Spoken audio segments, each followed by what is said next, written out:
your hometown to going to every capital city in a week, but there's nowhere else to go because there's only X amount of people in Australia. You know, Yeah. the Especially at that time, man. And the big education that I got about Australia was going to America and realizing that every 200 kilometres there's a Sydney.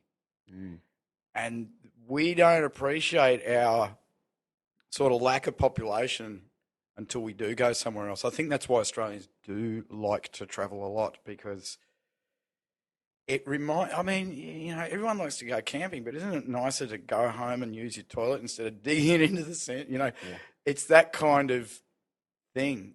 The absence of it, you appreciate. When you're just here, you just go, oh, I just got plain old Australia. But it ain't like that.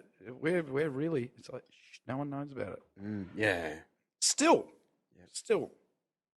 But at that time in rock and roll, what you mean? Like even I remember clearly it was something like the year 2000 where Triple J opened up its stations or something. It's like they were beaming it. You remember when they were doing all these shows into rural towns? They had, I can't remember what they were calling it, but all of a sudden Triple J was broadcast into these areas. So for the first time ever, but it wasn't. It must have been year 2000, quite late after, you know, So they went, after the boom time for the poor. I'm saying, like, oh, yep. you know, so you could be huge in Adelaide, but the radio simply doesn't go out to Alice Springs or I'm not a bad example, Toowoomba. Right. You know, no one really knows unless it was, you know. But as we are now, Triple J is in all these stations, all these places. Yep. So bands like Airborne, okay, you know, the Warrnambool rock and band, like they, Yeah. if you we're into that, everyone kind of knows them around the country now. So if they were to put on a show, Oh, the advertising's unbelievable. You know, I remember after we did TV, you saw it at the next gig. It was just phenomenal that so many people would turn on the TV, see you on something, and then bang, they'd be at the gig without really being big, hard rock fans or anything. Just that, oh, if they're on TV, they must be all right. hey, where'd you film that film clip for More Wine? Wait, More Please? wine? Yeah. You know, downtown Hollywood soundstage. Hollywood. Yeah, yeah. It's and and the thing that was incredible was it was black and white film, which was really quite prohibitively expensive at the time. The record company were not happy about it, but the director that we chose said that's how he wanted to do it, and we went, well, we want to use him, and you see, because that was a non-recoupable thing. They paid for it, we didn't. So they were always looking at, well, colour's cheaper and you look better in colour. You know, they've got their criteria, their hidden agenda, if you like. Wow. But here's a funny story. It's still a great clip to this day. Well, yeah, high definition, so black and sucked white. into that Office Johnny with some A&R guy. touches of colour. Yeah, The other day, because we were signed to Sony, the other day I read that Sony had taken acquisition of Columbia, not only records, but film. And the first major film that came out when Sony took over was the Bram Stoker's Dracula, the Francis Ford Coppola movie. Cool.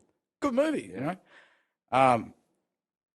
And they did, now this is what, 1993. Let's say it's about 92, 93. They did $30 million on the opening weekend, and these executives from Sony Japan walked up and went, oh, is that good? So I'm reading this, and I go, no wonder we got dropped from the label, because they bought an entertainment. It's like buying a caravan, but not actually knowing how you hook it up to a car, whether it's got gas in it or a fridge. They didn't know. So here I am 25 years later after signing my record deal, reading about Coppola's movie going, it was happening to them too. This kind of, yeah, we'll do that, but we don't actually know what we're doing. We know that when 100 million we're CDs... expecting more millions. Like, where's all the millions? Well, they're a manufacturing company. So when they sold a CD player or Walkman and all of this stuff, they're probably looking at something in the billions, I'm guessing. I mean, $30 million for an opening weekend for a movie, isn't that good in anyone's language? Apparently not. So, yeah, it gave me major insight into the machinations and workings of a major corporate label. What they know would fit on a pinhead. They probably soon moved into PlayStations. Yeah. That was the next music business. Might put her there. It's an hour. Nice. Yeah. And I need a piss. Cool. No, we've had a couple of beers. Karma Koala. So what's happening now? No, it's not turned off yet. Okay. What's happening now? Well, the poor are unplugging. Taking us 50 years. Unplugging and doing the Cooley Hotel Sunday, May the 8th, I believe. Yep.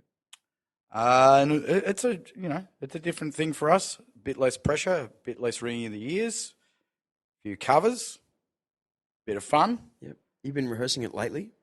Yeah, last week me, Gav, and Matt got together. Yep. Gav's bought himself a new kit, Gav's your new drummer, yeah.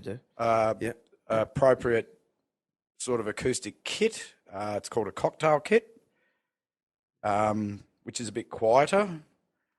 Matt on acoustic bass and me on acoustic guitar, and who knows, maybe we'll pick up an electric for a song or two. Right.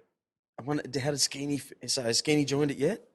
Because I know we haven't done a rehearsal with him yet. No. He's actually in Bali, I think. He'll be back this week, end of this week. Yeah. So I'd imagine that'd be tricky for Skeeny. It's actually, when you sort of get in, as you would know, you get in autopilot with the things you do for years, singing these songs. Yep.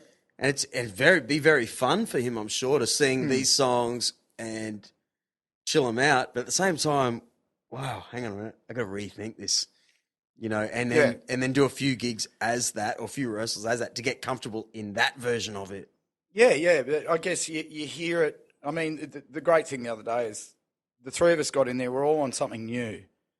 So as soon as you hear it, you go, there's an moment where you go, oh, this is different, because we know each other's playing and sound so well. It's just a way to wake you up a bit, and I think that he'll get it, and that he'll perform accordingly.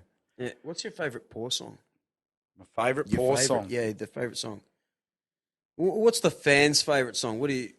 I want to ask you what you finish on, but maybe you don't want to tell me. But I like Ain't on the Chain. I don't know why. I think I like the way we recorded it. I think that it got some sort of essence of the band. It's got the dynamics. It's got the big intro, big chorus, big guitar solo. It's a nicely rounded song. Right. There are others, I'm sure, but yeah. I like that one. As he drinks his beer. Good on you, mate. Someone gave me these 150 lashes in a box. They go good with the Karma Koala. If you want 200 lashes, it costs extra. All right, mate. Back there again. Good on you, Jules. Thanks, the Paw, you're obviously going to do more shows after this. Mm. I like what James Hetfield from Metallica said, and I heard him say it 15 years ago. Yep. When they did, back in the day, you did 3 albums and then you were kind of gone. The band would split up. But he realised that, well, why do we have to split up? Leonard Skinner is still doing it, We're just going to keep playing till we die. As simple as that. Like, if you think of that era back then, everyone was sort of like, "Hey, dude, you're old now. You got to quit." If you gauge yourself by what other people think, you're already dead. I mean, George Burns hit it on the head. He said he looks in the obituary column of the newspaper, and if his name isn't there, he gets out of bed. I think there's a lot to be learnt from that statement in the entertainment business. That's it, mate. All right. Go on, champ. No worries. See you soon. Thank you. And there we have it. Thank you to Koala Karma for being our drink sponsor for this podcast. It's been a great relationship. Every show, the last 60 episodes at least, we've all had a couple of Karma Koalas before this show, and you've really shaped us. So thank you. It's a great thing, and I want to thank Julian for coming in, Julian Grynglas, for coming in tonight, and really telling me some stuff that I'll never forget. And not only that, off tape too. Just out in the car park just now, finding out who people really are. It's just so good. It takes a lot more time than Facebook, and a few gigs, a few backstage things to really understand some characters and appreciate what this has done. So, man, it's such a heavy day or heavy week or heavy couple of weeks. So I apologise if the tone has been kind of serious these last few episodes. But it's just the way it is, baby. Girl. All right. Next week, I believe. See, this is what I mean. At the end of every episode, I can't remember who is coming next, but they're already booked in, and I cannot recall. Yes.